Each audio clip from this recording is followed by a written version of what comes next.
And once we do this, we can kick things off. Warm up questions, as Dan said, you can leave them in the chat. But yeah, get ready to jump in as the agenda flows. Sounds good. So I'll share my screen with you. Can you see the screen? Yeah, we're good. Perfect. So just a few information about what's Google for Startups. This is our initiatives through which we're trying to support startups. So we bring the best of Google's products, connections, and best practices to help startups build something better and expand globally. And we'll explain in a second what does it mean in terms of products, connection, and best practices. What do we offer? So as I mentioned first, the connections. And by connections, we mean both physical spaces, but also community and partners, such as the one that we have now with How to Web and with Spotlight. And in Romania, we have a few partners, such as Launch, How to Web, Texcelerator, Step Forward, and Texylvania, with whom we're working closely on different aspects. Then we have the Google for Startups products. You can find all the product and all the initiatives if you go on startup.google.com, which is the one-stop shop for everything that's related with startups at Google. So I'll actually go on the website. This is the website, and you see here we have Start, Build, Grow, because that's how we think when we look at the stages of a startup. So it's the start phase, it's the build stage, and it's the grow stage, and we have products and resources no matter at which stage you are. And you can go to this website. I'm not going to spend too much time here, but I just wanted to give you this link so that you can use it afterwards to see what products are available at each stage, to see what accelerator we have available, to join the community, to get more information about the programs that we're doing, and this sort of information. Now, We'll also share the link in the Slack community. So yeah, feel free to mention anything. I'll take it from you, or I'll just share it. Yeah. So startup.google.com, and then there's another one which is how to build a startup, and this is again interesting, especially for those of you who are much more early stage, let's say, which is Google with a dot between Goo and Gl /build a startup. So that's on the, let's say, resources side. And the last part is Google's best practices. And we have a lot of information here, from how to build products, how to manage people, how to motivate people. And we were thinking what would be, let's say, the most interesting resources for you at this stage.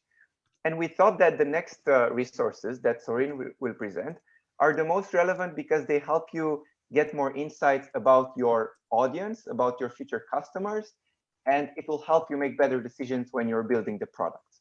So we named this session Google Tools for Human Insights, and I will let Sorin take it over from here. Yeah, hi everyone. Thanks, Dan, for the introduction. I think it would be easier if I can take over the screen. Sure. So that we don't hear the. By the way, feel free to use the chat.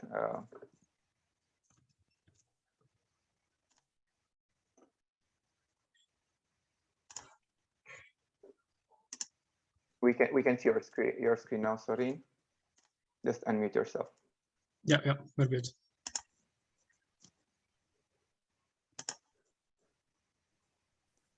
Sorin, I think you're on mute.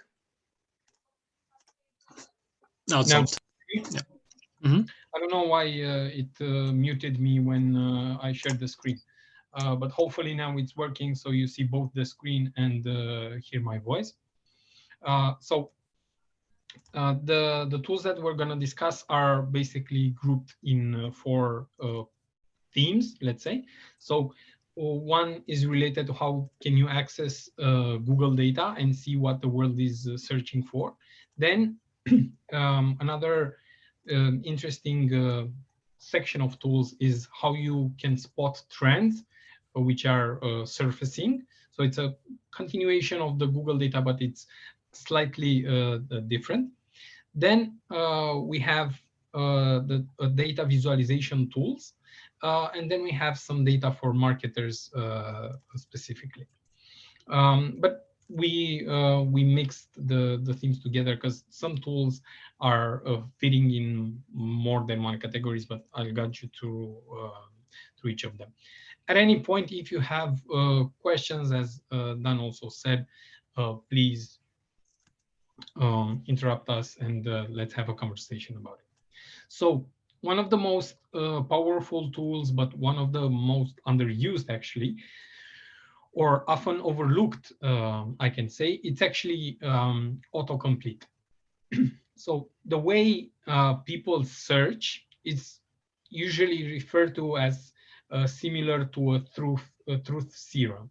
Why am I saying that? Is because when people are alone in front of their keyboard and the computer, they often feel way more confident in expressing their real thoughts, ideas, and what they are looking for in a very crude and unrefined way. So you will see people express some opinions which in a public setting they will not feel comfortable in doing so. And that's an opportunity and a challenge in itself, because you get to see also a not so pretty face of humankind, and you will see some examples in the past. But the core idea is that by using autocomplete, you can get a sense of what people are searching for, because the way that the Google autocomplete works is that it's based on the most popular searches that people do for the certain topic. So Google tries to guess what you are searching for by showing you what other people have searched similarly to what you are searching at that moment. So how to use it? For it to not for the tool to not be influenced by your search behavior in the past, because Google also takes that personalization layer into consideration.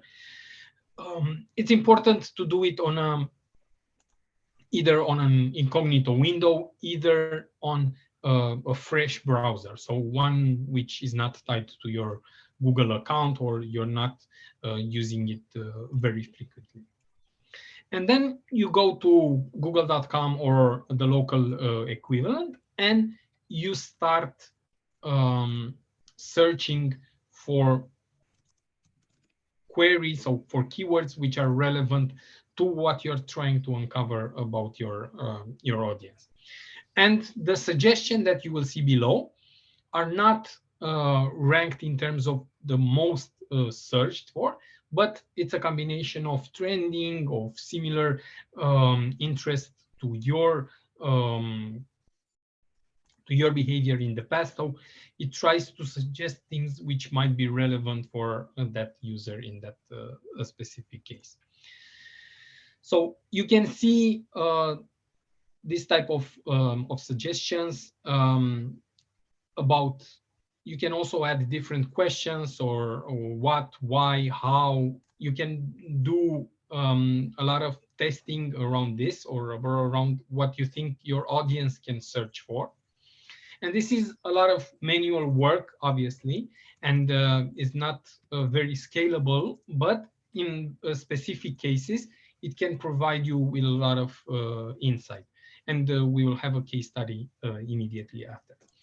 But what we will also discuss, especially if you're looking for English or for major languages, there is a tool which tries to bring this type of data together and show you data from autocomplete in a more visual and easy way to understand. And we will cover this immediately. So would this be the input also for some probably campaigns that founders need to run, some experiments like this for acquiring customers as well? Sorin, if I yeah, sure. So I think it's not necessarily that granular, the impact that this type of research can be. It's more about understanding your audience and the broader topics that they are interested in, or the perspective towards topics that they have. So we have here an example from the UN, who built an entire campaign about the discrimination and the how women are still perceived in a very ugly way throughout different countries, based on this autocomplete. So they did like women should be in the kitchen, women should cook, women should stay at home with the kids, or things like that. So these were things that the autocomplete suggested in certain markets, in certain contexts, and this showed that the perception and the cultural acceptance of women outside of these home-based roles is not the one that we wanted to do. So that's why I said that sometimes it brings to the surface some parts of culture and of locally relevant things which are not that pretty. But nonetheless, they are still super important to understand, because this is in the end your audience, and you need to really understand how they are, because you need to understand the problem in order to then try to tackle it. So that's why even in this case it was a good example. You got it. And it can also be things. Sorry. And I just wanted to say it can also help you when you decide how to use, let's say, content marketing, or how you can describe your services online, because perhaps some people are searching like digital transformation versus digital adoption versus like how are people actually phrasing the problem that they have, or the solution that they're looking for. And I think this is very useful. Yeah, so to find your value prop. Yeah, also related to that, this is an example from Axe, so the body deodorant company, where they built this type of content related to other things that boys were insecure about. So you see that the phrasing is it okay for guys to cook, to be themselves, to be skinny, to hook up with another guy, to do their eyebrows or things like that. So people were searching for things that they were feeling uncomfortable doing as guys, and that was a super important insight for Axe as a company, because it helped them position content not in a very cliche way in which guys only did the manly things, but also in which guys did things which were outside their normal comfort. And it was a highly awarded campaign on one hand, but also highly successful for them, because it let them connect to the audience to a much deeper level, and not just the usual you smell good, women will fall over their heels for you. So one is the fact that you can inform your content strategy and try different perspectives and things like that. And the much deeper opportunity is to uncover a real insight. So a mechanism that drives your audience without you really understanding it until then. I'm not sure who... Sorry. Go ahead. I was not sure who tried to say something previously. I am not seeing any. It would be the easiest probably to leave your cameras on and just pop up with your also mics turned on once you want to shoot a question. I think it's hard to scroll the screen and to see who has a raised hand from the option in Zoom. So just jump back in. Yep. I don't know who that was. Please do. If you can hear us. If not, let's get back to it. I thought I heard somebody trying to say something and it was not done. Okay, so if they want to say anything at any point, please, as you said, interrupt us, go off mute, and just ask the question. Now we're going to cover the tool that we talked a little bit about, Answer the Public. So this is a faster way to visualize Google autocomplete results in a more friendly way to discuss. So you just go to the website answerthepublic.com, and then you will pick a topic where about which you want to see this. Usually it works better for one or two keywords the most. And then you select the country and the language in which the searches need to be done. Here it works best if you select English on one hand, because that's where you have the biggest volume of searches, and it's more easy to aggregate these type of results, and also for more mature markets. So for example, if you're searching for Romania, you will not get a lot of results. But if you're searching for UK, US, or I don't know, other bigger markets, there are more insights to dig into. What is also important is that you do this on a regular basis, because the results will change. So 20% of the searches that Google sees in any given day are brand new. So they have never been seen by Google before. If you really think about it, about the fact that we're talking about 3 billion Google searches every day, and 20% of that, so almost over 500 million actually of searches every day, are brand new. Yeah, so this is a very hard thing to wrap your head around it, about how much diversity there is in the way people search for things.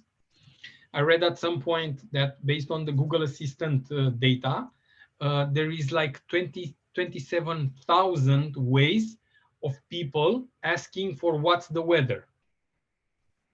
So 27,000 ways of people asking for what's the weather. It's it's very hard to believe, but that's the diversity and the level of personalization that people do for their searches. So this type of tool lets you tap into that and see the way people search. So as I said, you go to the tool, select your region, and then you will see a visualization like this, starting from your core topic, and then explore. You will have radiuses, so lines going to different subtopics. So, for example, if you search for chocolate, you will have how to do chocolate, or what chocolate, what type of chocolate is good for you. Different type of things like this. And you can scroll the page there and get a lot more insights around it. Again, it's something that is very useful about understanding your audience and how to position your product to better fit this audience. If you're talking again about spotting this type of information about your audience and how their behavior is changing, then another very important tool, and a tool that I think a lot of people know, but rarely put it to work, and that is Google Trends. Because Google Trends is our external window into the world of search. So there you can see what are people searching in different countries on different products. So you can see what they are searching on Google search or on YouTube, on maps, and how these trends evolve. I think that a lot of people saw in the last couple of weeks the visualization with Squid Game, in which you saw Squid Game's searches compared to other Netflix series. So that type of visualization is actually fueled by this Google Trends data. In Google Trends, you can do this and see how the interest in Google search has evolved over time for different topics, from television series to whatever you think would be interesting. You can compare up to 5 search terms, topics for this the same amount of time, and you can also see the geographical distribution of these searches. How to use it? Again, super simple. We'll send over the presentation, so hopefully it can circulate around all the people. So you will have here Sure. the instructions on how to do it. A very important thing is usually you will have the choice between seeing the results for a search term and the topic. So search term is more closely related to that specific keyword combination. So for example, if we would search about Squid Game, we will see just the results related to this. If we are searching about Squid Game, the topic, then it will also include, for example, searches for the cast members in the Squid Game series, because he knows that that certain person is associated with the Squid Game topic. And you will have other examples like that. So for example, if you search for furniture as a search term, it would only show you the data related to furniture. But if you search for furniture as a topic, it will also show you the results from people searching for I don't know, bedroom tables, dinner tables or kitchen tables or things like that, which are furniture, so they are included in the topic, but they are not specifically labeled like that. And then you can select the geography. You can select at what look back window you're looking data. You're looking at the data for, so past 5 years or from 2004 up until today. So you can see a lot of data there, and the granularity, you can play around quite a bit with it to see which are the, let's say, just surfacing trends, and also see the evolution of some older topics. If you want to just see the things that are surfacing, which are floating to the top and are having a big surge in searches, so it's increasing fast, they are exploding, like Squid Game was a couple of weeks ago, then you can go to the trending section, where you can see daily search trends, or even in real time, or some, let's say, very important moments. So for example, when you have a World Cup or things like that, you can see in real time what is the interest around different topics. And of course, you can select the market that you're referring to. And here again, you'll have the instructions on how to use this. The same type of trending report is also available in YouTube. So in YouTube, you can go to the trending page in order to better understand what the audience in a certain country is actually looking at. And of course, there you will not find a very niched approach. Yeah. So you will see the content which is general or on average liked by people. And that might surprise you in a good way or in a bad way. So for example, in Romania, you're definitely going to see some manele in there. But last week, for example, we had 2 recorder investigations in the trending page, one actually at the top of the page. So you can see some things gaining traction and exploding from one day to the other. You will also probably see there a lot of content around gaming. So you'll understand that gaming is not just a kid's content anymore, or a very niched content anymore, because YouTube in Romania has over 12 million people, and still the gaming content manages to be trending. So it needs a lot of interactions in order to have it there. But it's a good place to see what is the cultural phenomena that are affecting a market at a certain point, and some general things that are popular in the market. Of course, Sorin, yeah. if I may, how much of your or in this case my account accounts for the results that are showing in YouTube's trending? So is any of it or some of it, or? So in the trending part, it has nothing to do with your own behavior. So nothing about my log of views and okay. Yeah. So in the trending, everyone will see the same trending page. If you go to the recommended or the library or a lot of different other points, there definitely it's personalized. But trending is the same for everyone. Can I have a question quickly? Yeah. Yes, Ilya. Yes, when you showed autocomplete, does this also include searches that people do in video tab? Any searches that they do on Google search, it will show up there. If they did the search in YouTube, then no. If they did it in the video tab, then yeah. Okay.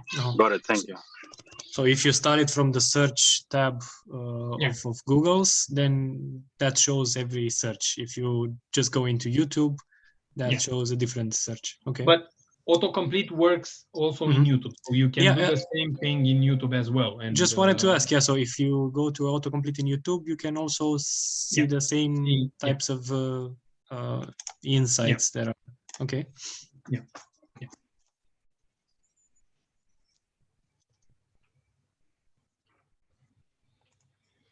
Again, some instructions. You can also see the trending part split in 4 content categories. So you can see what's trending in the music part, in the news, in gaming, so that you can have still a more segmented way at looking at the data. Now, if you want to see some aggregated insights or some analysis based on the data that you have in YouTube, then you can go in youtube.com/trends, and here you will see some curated analysis and some curated insights from the YouTube team. And this way you can take a look what trends are shaping out to be and how it impacts the audience. So these are not that real time or that fresh, because they were analyzed at some point, and it took a little bit to show here, but they are still quite relevant, and they are much more refined and in a much more actionable way to do it. So super easy to go there, youtube.com/trends, and you just pick a story from there, and you look at what is relevant to your category or to your audience, or things like that. Then another curated place, so a place where you will find analysis, where you will find market insights, where you will have case studies, best practice sharing, interviews, and things like that. And one of the resources where I highly recommend you to subscribe to a newsletter, if you're interested in this digital marketing space, then it's definitely a worthy subscription to have and to read, actually, when you're receiving, is to Think with Google, which is our depository, let's say, for all of the case studies that we are doing, customer interviews, analysis, and a lot of different things. Think with Google has regional focused content, so you can find some case studies from the US, from APAC, from CE, from Europe, and things like that. But you will, so that way you can prepare for launching in a new market or understanding the audience in a different market from the one that you're currently in, and things like that. So is this segmented on some? I was just taking a look at the website on industries or. Yeah. You will also if I want to see how is the let's say luxury goods market look like for Ioana, I can do some sort of a segmentation. You can look at retail, for example, retail case studies or app case studies or tech case studies or things like that. So you can play around with different types, and also obviously on the geographical side. Nice, leaving it as a link in Slack as well now. Yeah, and I think that's about it from the content that we prepared, so the tools that we prepared. If there are any other questions or specific things, I think we have more than a lot of time to go through them and to chat, so that we are more engaged with. And there are other tools as well. You can find them on startup.google.com, such as you can apply for cloud credits, or there are some tools for building the app and all this sort of information. But yeah, just ideally, I would recommend everyone to explore the startup.google.com, and then we can have a discussion here as well if you have any other questions. Cool, that's great. So I'm going to be leaving the presentation as well. Sure. This is something that, okay. So I'll leave you that. I just left a couple of links, one of which is startwithgoogle.com, then think with Google. So let's lean into any of your questions, big or small. Let's have a look at them. If it's something super specific, we can park that and maybe we'll address it at the end. Maybe just before the question, because I know this is something that everyone's sort of asking us in terms of funding, like what sort of money Google invests in startups, and I just wanted to give you a very brief overview on how our funding is structured. So definitely, we have three main vehicles through which our Alphabet does investments. So one is Gradient Ventures, which is very much focused on AI companies. So if you go and look for Gradient Ventures, so Google Gradient, you will find their website, and you can get in contact with directly with them. There were some investments in Romania as well. One was Typing DNA, and there was another investment in a Romanian founder that has her business in Spain.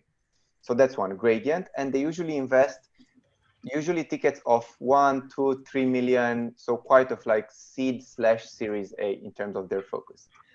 Then we have the Google Ventures, which is usually investing at a slightly later stage. So their tickets are around 5 to 10 million, usually again Series A, but now they have started to look at seed, but larger seed. So that's Google Ventures. And then there's Capital G, which is our growth stage investment that invested, for example, in UiPath as well. And they usually invest in Series B, C, D, and so on. They invest amounts such as 50 million, 100 million, 200, 300, and these sort of amounts of money. So these are the, let's say, the vehicles for investments. Except for that, Google does not invest in companies outside this companies.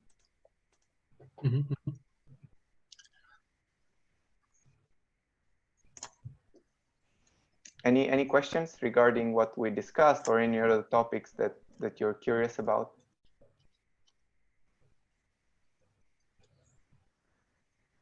Yeah, let's check that out. If it turns out to be super specific, we have a choice either to address it now or later. But first off, let's surface the questions. So shoot yours, Irina, and highly recommend the others to do as well. Hello, everybody. I'm Irina. I am the CEO and co-founder of Vaunt. Vaunt is a SaaS software solution for real estate developers and real estate agencies that helps them streamline their selling process and also managing residential projects. And I have a very specific question because we're using some of the Google API for our product. And the question is, let me put it because I talked to my CTO in the chat. Okay, I'm not sure if you're familiar with the critical read requests. We're basically using the Google API for Google Contacts in order to sync with our database. And we have a somewhat limit for that. And we would like to increase our limit. And the question is, whom do we need to talk to in order to do that? So I told you it's specific. No, well, it's specific, but I think it's a good point because we also get frequently asked these questions about maps as well and about payments as well. So first of all, when you want to use information from maps, from Google Pay, from all this software, you just have to search for API Google Maps, for example, and API Google Pay, and then you'll find the developers tools that you can use in your system. In this specific case, I don't have an answer now if there are any support, but I can leave I can leave my email here, and you can that would be great. Just to have a look. I don't promise that we don't offer this sort of support, let's say so, in terms of like individual support. That's why we usually have a lot of documentations for all our APIs. But just send it to me and I'll have a quick look and see.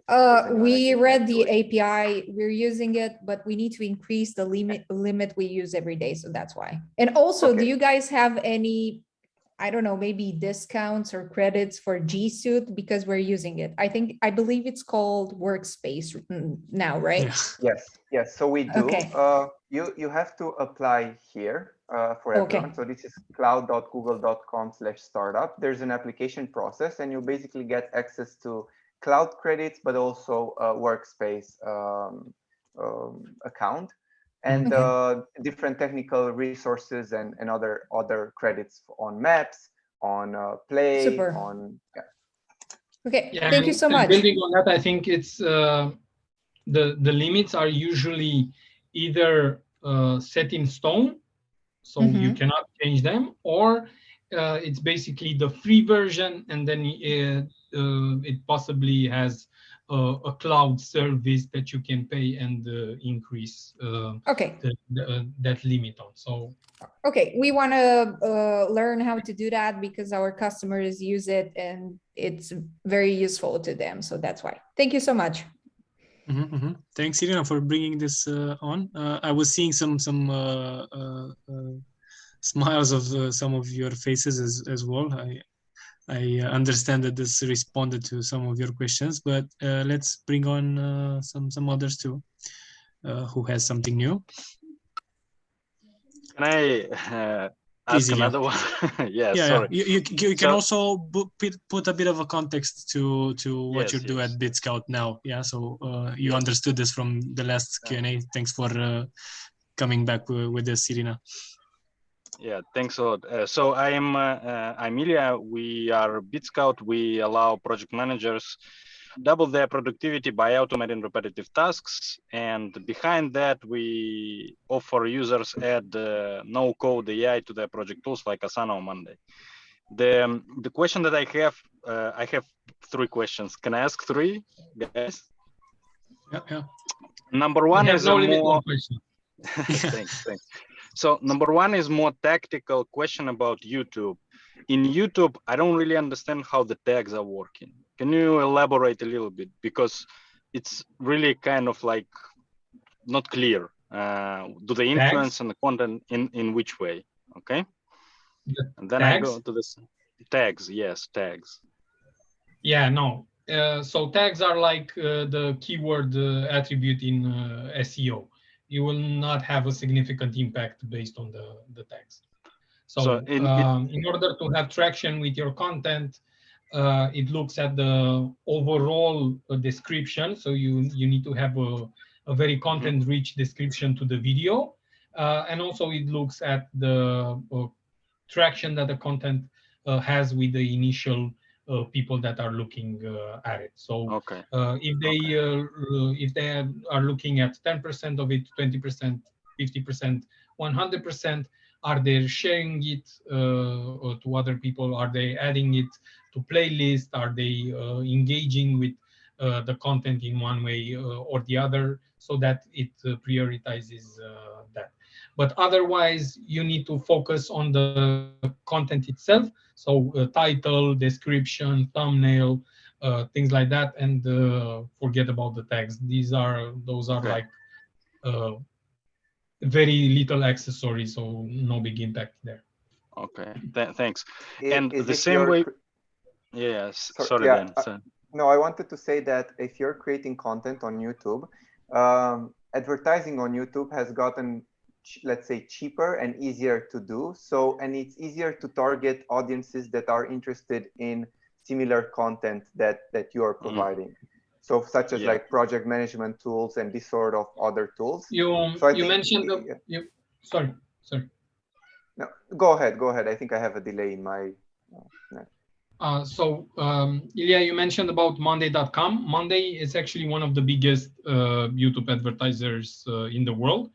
And they use this targeting that Dan was mentioning, where you're targeting people on YouTube, but based on their search behavior outside of YouTube. So their search behavior on Google.com. Yeah. So they do remarketing, right? No, not remarketing. So basically, if a person is searching for project management tool, the CPC on Google search is actually super high. So it's like $20, $30, things like that. Plus is the fact that they are not, there is a very limited number of people who do these type of searches. But if you go to YouTube, you can reach those people at a much lower cost, because Google knows that they did that search. So they search for this in the morning, and in the evening when they go on YouTube, or in the lunch break, or whenever they go on YouTube, you can target those people.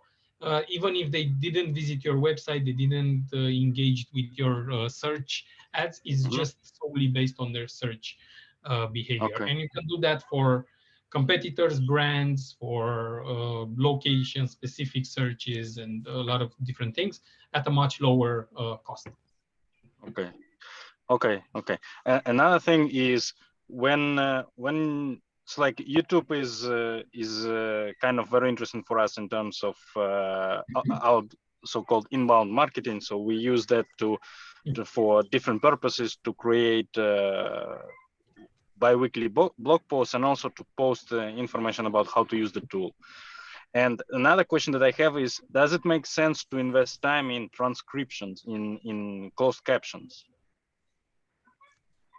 Does this influence in a way, because transcripting, if I record the video, then transcripting this video, sometimes it's just a long process in the producing, and given our limited time, I was wondering, does it somehow influence on the results, or is it indexed in a way?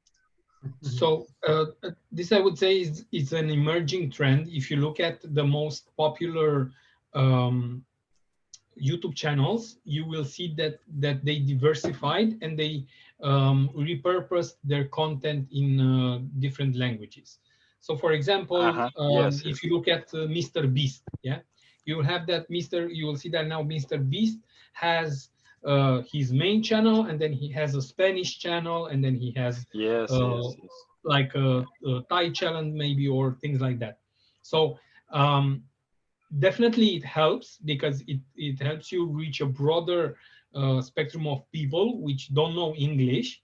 But what I think is important is that you need to first look at the people that are right now consuming your content, and see from which countries they come, and you can then look. I will put another tool here. So it's called Market Seeker.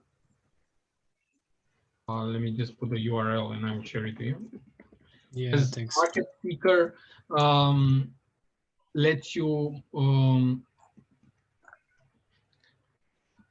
see the amount of language people used in different countries. So for example, Okay. if they use English a lot, or if they use their local language in Google Tools and things like that. And that will Well, help you understand.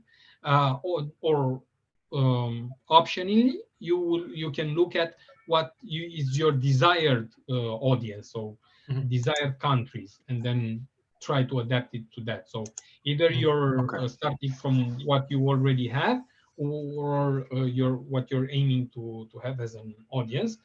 Okay. There are now a lot of tools that can do that in an automated way, in which at least you can then just proofread and correct, and not just do it manually. Yes, yes. Yes. We're using a couple of them, and they have good offers for startups. It's just I was wondering, should we, like, I am trying to squeeze any minute of my time to sales. So doing transcription is less, 5 minutes more, less for sales. So another question, maybe not related to Google, because you are marketing, both marketing experts. Like our startup, like the main value proposition is related to the fact that we automate different repetitive and stupid tasks that still come out in projects that other tools can't, because they don't have intelligence. And that's why we use AI. It can understand the content. But to communicate the value proposition correctly via website copy, the challenge that we have is, should we focus, like we say, we help you get better productivity, or we can say, get 5 hours extra time per week. That's the question. Like, what is the most efficient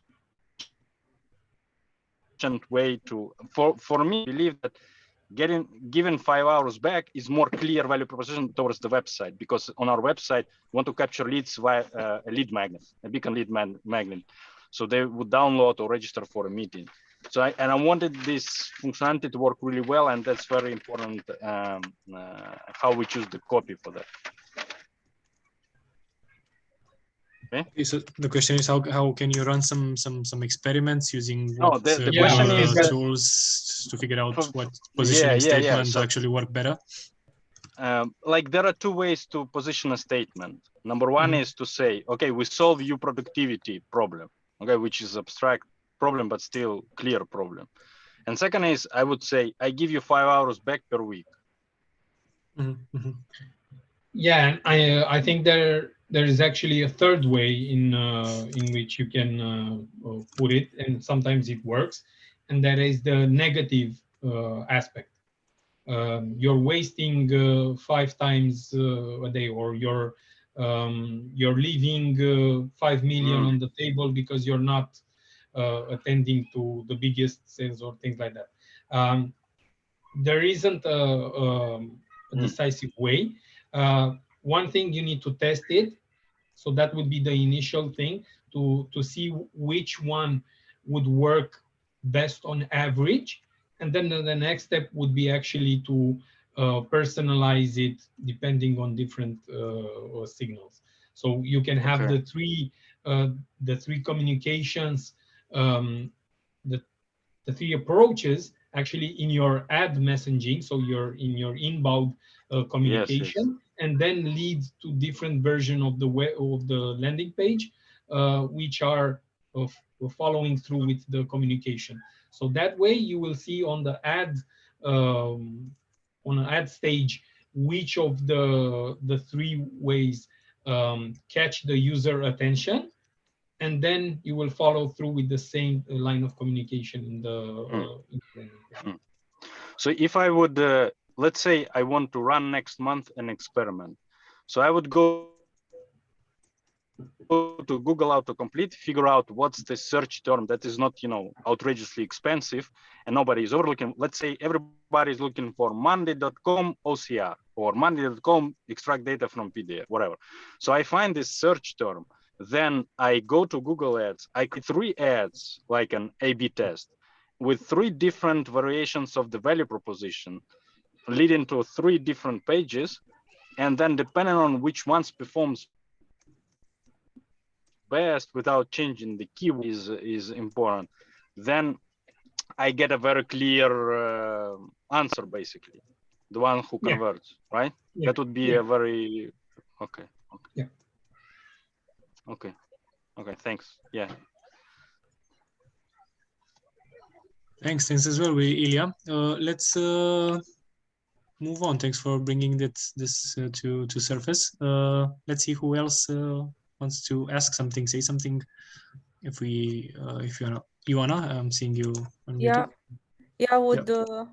would have a question just as a quick intro. I'm Ioana, CEO of Convi, and we are democratizing investing in alternative assets such as luxury watches, fine wine, etc.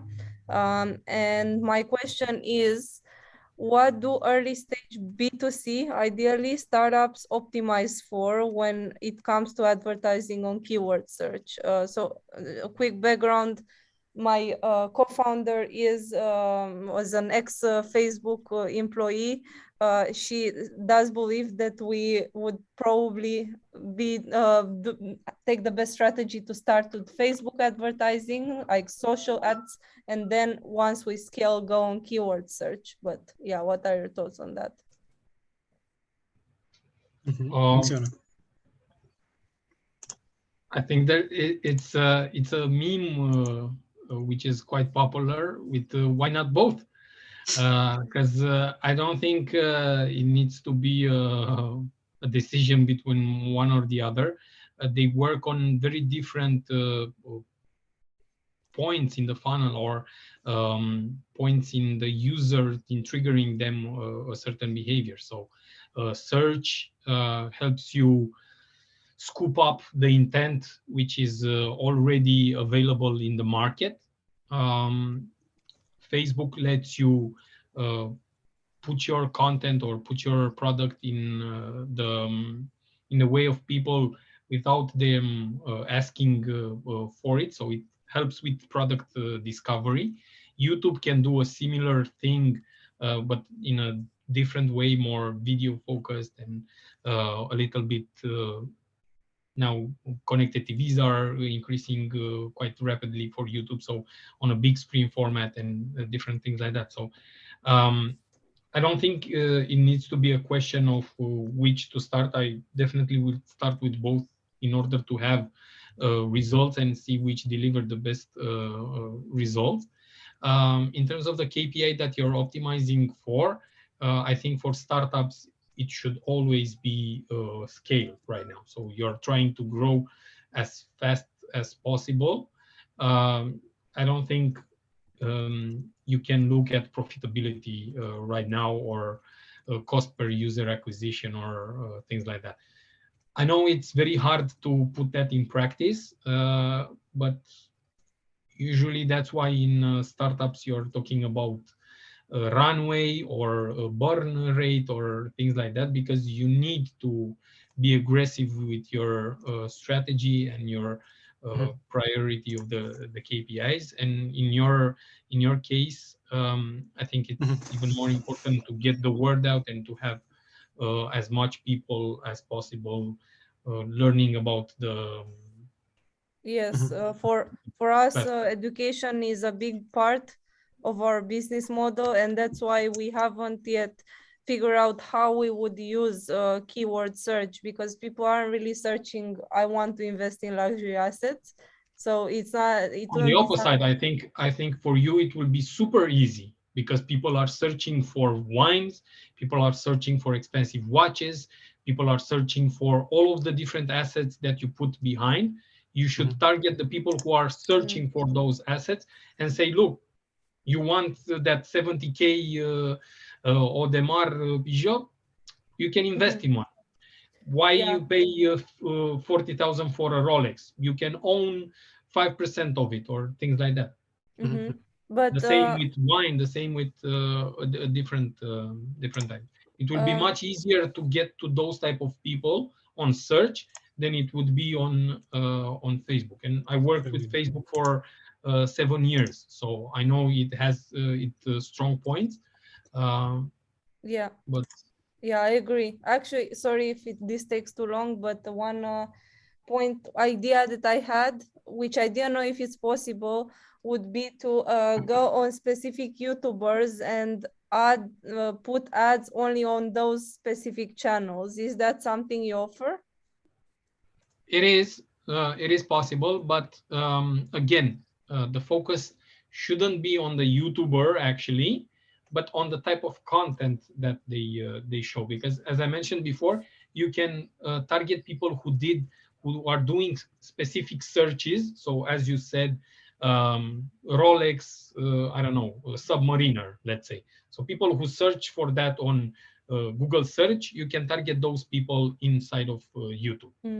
So it will be a much richer and much more easy way to target than to set a specific list of placements. You can do that in YouTube, but it will be much more expensive and much more hard. It will be harder to scale in terms of adding constant YouTubers to the list. Good point.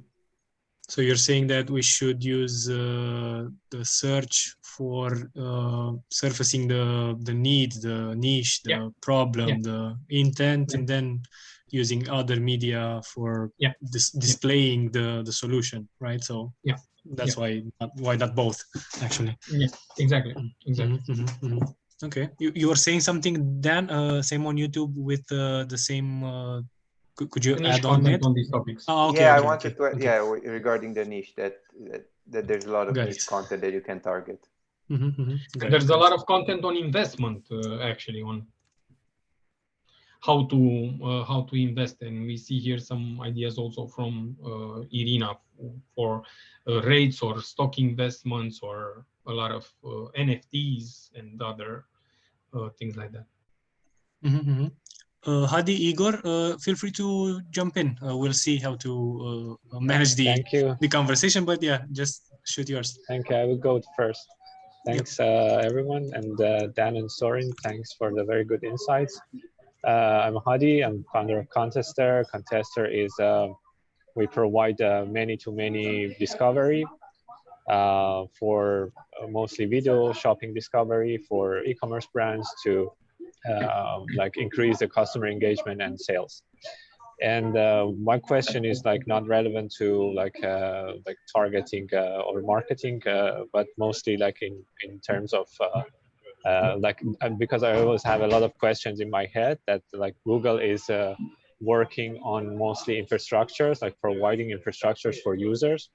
And of course, like when it comes to like the shopping experience, recent years, like I've read a lot of like articles about Google is working on the shopping experience and improving this shopping experience. So I was thinking that if there is, for example, a possibility to discover, to explore if there is something that we can do, for example, with Google in Contester. Of course, we're early stage, but it doesn't hurt.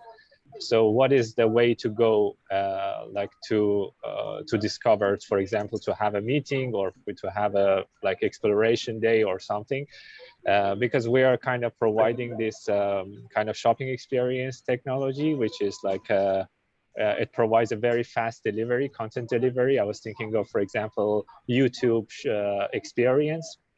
Like I was working in e-commerce platform. We were been producing 700 videos and nobody was watching them because we couldn't market 700 videos. But if there is one experience that consists of 700 videos and you can find the videos in 2-3 touches without scrolling. Anyways, like there are things that is in my head and I would like to know like what is the way to go, if there is any way. So I can answer here first. So I think the easiest way is to get to like hundreds of thousands of merchants, and then it's going to be very easy to discuss with Google. The challenge that we're having is that as in any other organization, there are different roadmaps for our products, right? So there are different priorities, and it's very hard to discuss with companies, especially at early stage, because there's a lot of interest to discuss with Google, and there are like thousands of companies that would like to have this sort of discussions.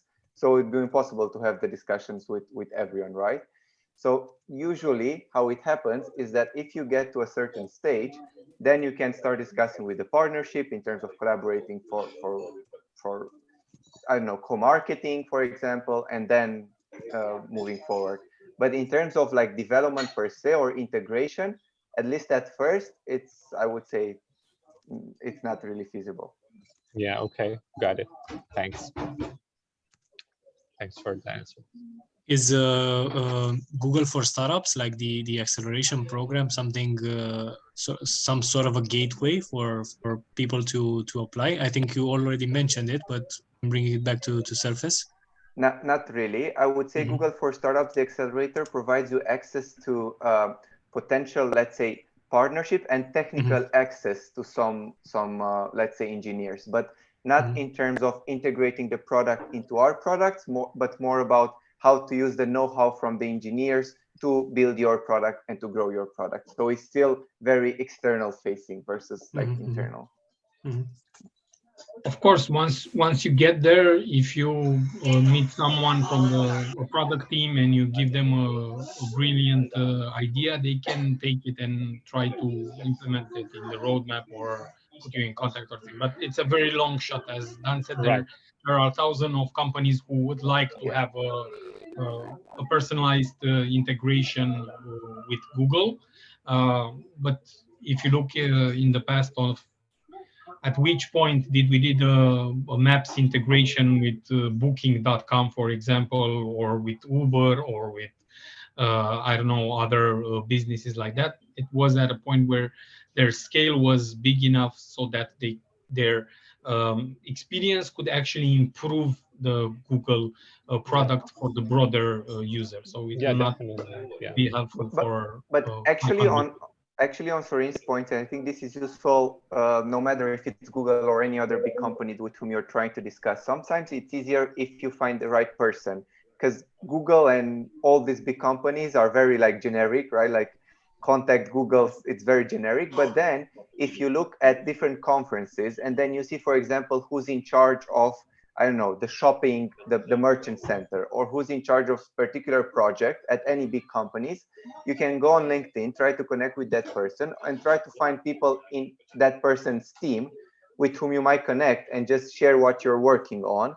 And I think that's let's say a good idea to get in contact with big companies before you're like big enough, let's say, to have like official discussions. Yeah, and that's a good again, advice. this applies to everything. And you can go, for example, let's say, Google has Google I/O, or Facebook has other, like their own conference, Microsoft and so forth. And then you see Apple as well. And you see which person is responsible for a certain vertical or product inside that company. And then if you look at his or her team, you can also see like people under that person who are running different projects. So right, that's a good insight. Thank you. Amazing. Hi guys, I'm Igor, CEO of Deloitte. We provide automatic intellectual property protection on the internet. So my question also is very specific. As you know, Google have the system for exclusion from Google search engine, and our clients are also looking for solution in this sphere, because they also want to exclude some counterfeits or intellectual property infringements from Google search. And my question is, does Google open for collaboration or communication to get the form of filling the Google exclusion template automated, or maybe Google can help to create the connection for automatization here? So when you think about all these features that we're offering, for example, where you want to flag videos or copyright and all these things, we have automated forms that people can use. And I'll share, for example, one when you have copyright on the video, and you can just fill those things. It's usually, all of this is developed internally. So again, it's the same with the previous question. It's, I would say, impossible, not impossible, but because perhaps nothing is impossible, but it's very hard to have this sort of discussion, especially on these very sensitive topics, which is legal related, copyright, and these sort of things. And our share, for example. Here, if I might say, I think it's actually against the user interest to have it automated in a certain degree, because it could open up the way to a lot of abuses.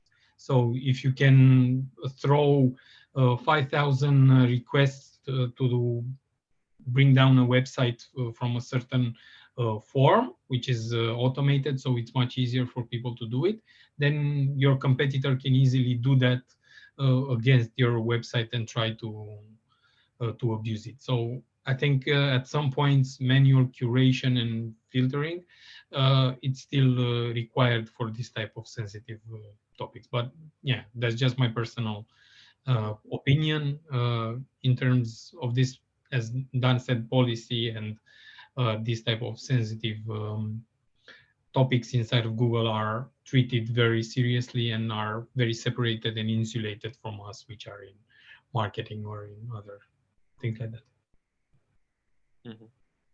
Okay, one more like additional moment about such abusive behaviors that you mentioned, but already we have the solution for like automatic captcha or something like that for using also this form like half automatically.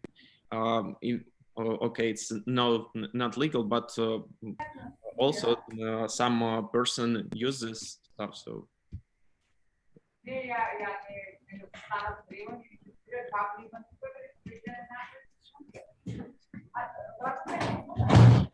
okay, guys, thank you. Thanks. I saw you, Rade. You can jump in. Thanks, Igor. Yeah, hi guys.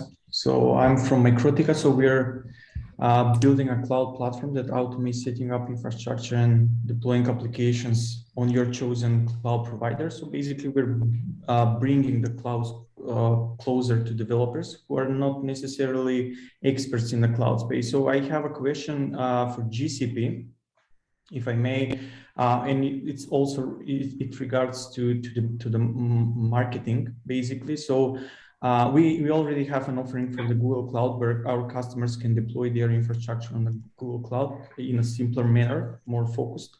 So I was wondering if you have any ideas on how to approach this user base, which channels to use, how are the GCP users using the cloud? Are they more like small startups, enterprises? I understand that probably they're both, but what you would recommend us to focus on in that regards?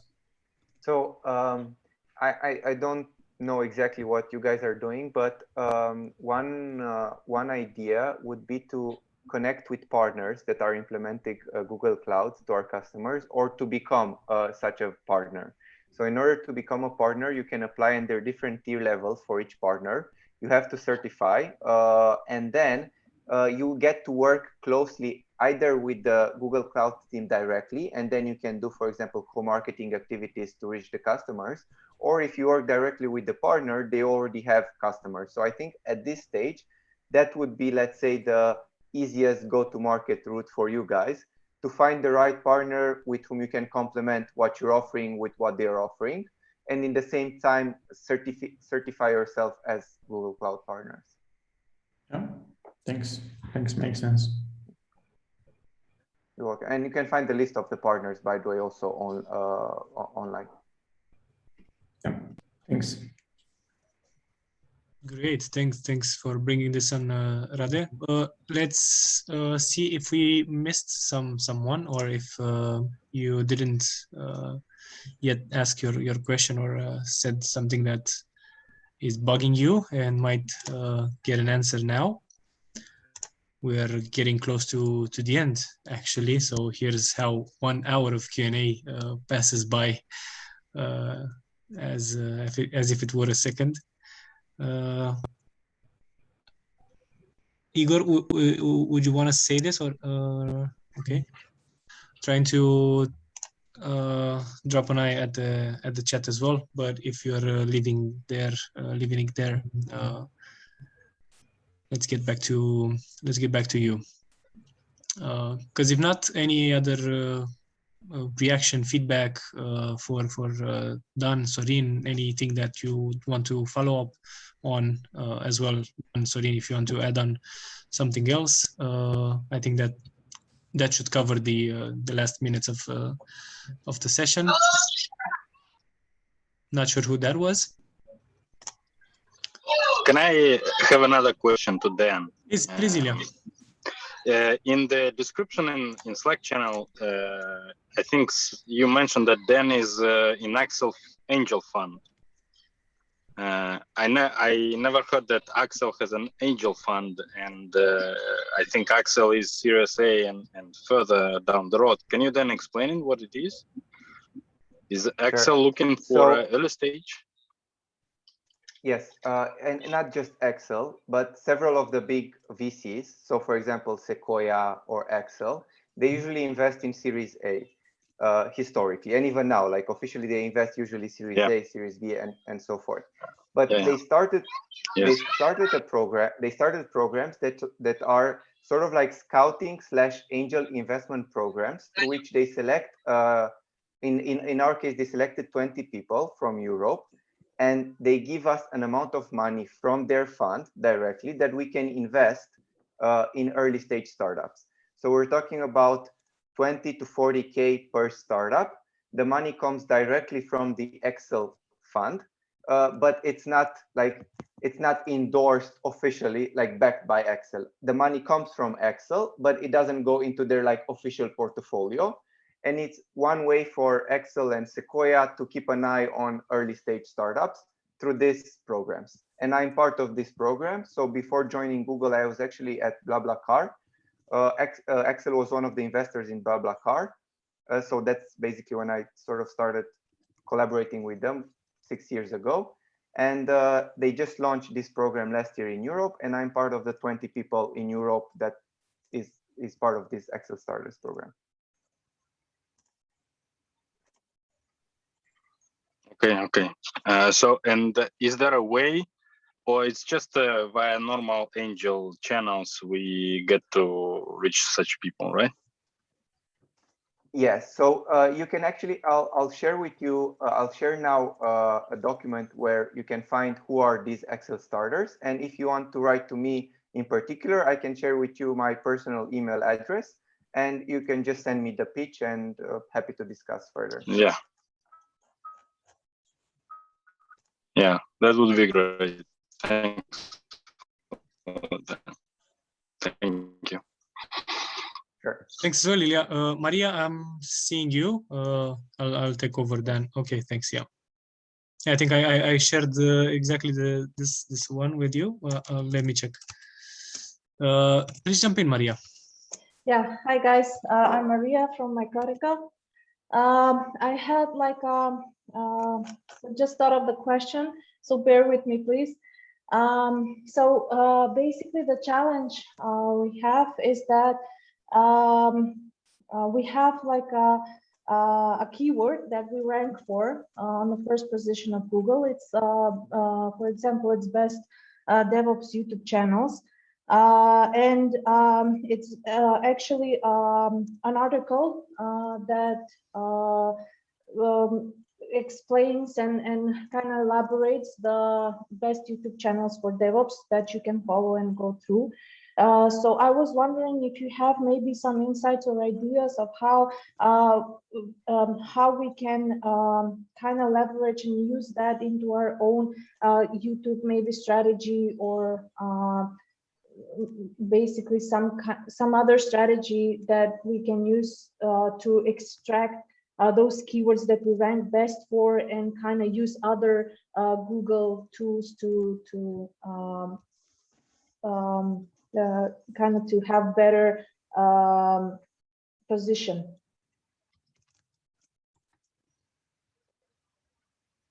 If you got my question. Sorry, but I need to admit that I'm lost a little bit. So who makes the content, or basically the content So the YouTube channels are someone else's. So they are kind of DevOps specialist experts that have the YouTube channels. And our article is specifically giving credit to those YouTube influencers and channels. Okay, so you have a blog post in which you say these are the top channels to follow if you work in DevOps. Okay. Exactly. Yes. Yes. Okay. And that article, and that article ranks at the top position on Google for the keyword best DevOps YouTube channels. Okay. So my thinking was if there is any other possible ways that we can connect this audience or keyword or topic to other, to position our product and our basically, so ourselves rather than other DevOps experts. Okay, so you can do what we previously mentioned. So you can target on YouTube or even in display ads, people who search for this keyword.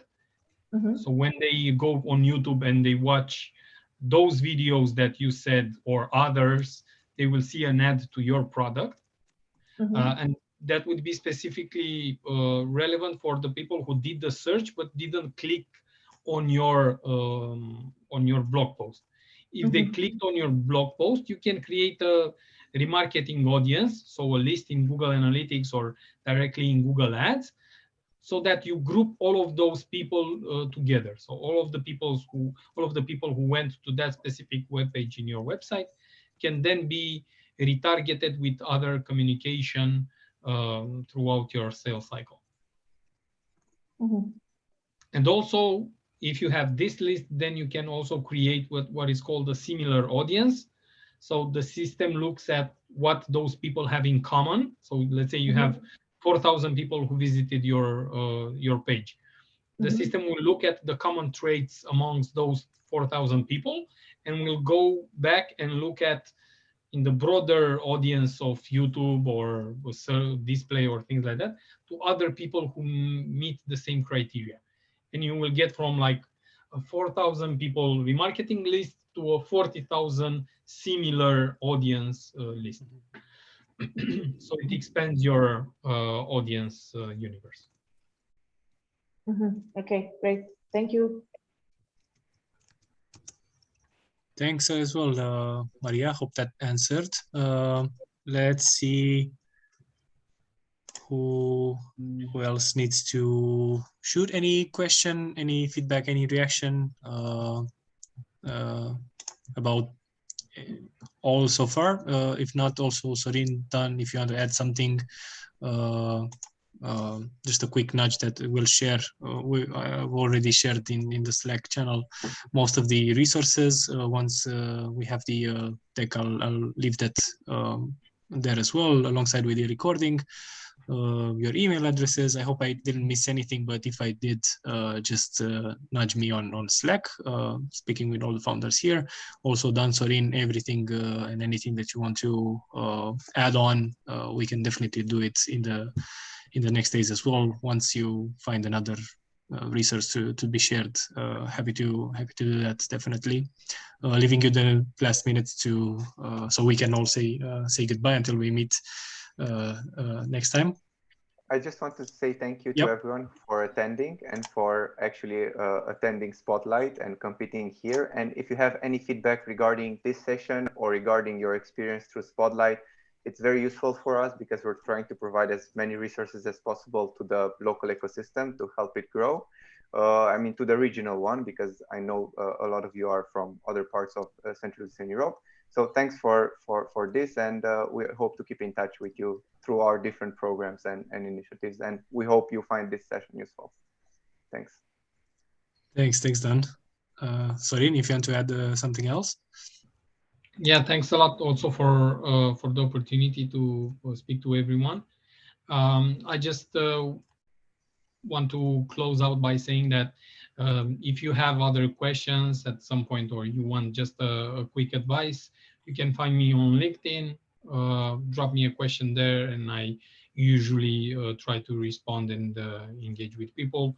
I'm super happy to help if I can. So if you have other topics in mind, drop me a message there and we can chat more. Yep. You can find their LinkedIn's and now resources and emails that we left you in Slack. Thanks for being so open. Thanks for leaving so much space for questions and the engagement around the session today. We'll meet soon with you towards the final stage of Spotlight.